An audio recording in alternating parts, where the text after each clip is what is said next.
Partir à la rencontre des dinosaures, se faire tatouer virtuellement ou encore apprivoiser un dragon grâce à la réalité augmentée. 2 fois par semaine, la Turbine organise des ateliers pour découvrir ces nouvelles sciences. Des ateliers sur la robotique qui permettent de comprendre la programmation, des ateliers sur le light painting qui permettent de comprendre comment fonctionne cette technique de photographie, et comme aujourd'hui, des ateliers sur la réalité augmentée qui permet de comprendre la technique, donc à savoir de superposer des éléments virtuels comme des objets, des animaux, des voitures, dans l'environnement réel. Ça permet de découvrir de nouvelles disciplines. Donc on s'amuse, en même temps on découvre de nouvelles connaissances, donc on travaille en s'amusant. Des ateliers de découverte qui séduisent petits et grands. On est en visite sur la région là, pour une semaine. Alors, on aime bien ce type d'activité, on l'a fait un peu partout en France.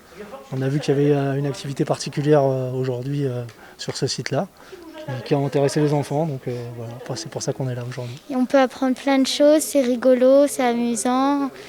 Donc voilà, moi je trouve ça cool. J'ai créé un dragon, je l'ai nourri, j'ai fait un dessin où je l'ai mis en virtuel sur une tablette, c'était vachement cool. Ça permet d'éveiller les enfants en fait, à la science de manière ludique. C'est vrai que c'est super sympa, puis ça permet de passer un bon moment à faire autre chose en fait. Voilà. Ça change de la sortie nature. L'atelier d'aujourd'hui aura même permis à certains petits curieux de se trouver une vocation. Et est-ce que ça te donne envie de travailler dans la robotique plus tard? Ouais, Qu'est-ce qui te plairait là-dedans? construire des robots pour la NASA et tout. Depuis le déconfinement, la Turbine s'adapte à la crise sanitaire pour continuer à accueillir ses visiteurs. La Cité scientifique a développé son offre d'ateliers et reçoit 2 fois par semaine des groupes de 10 personnes.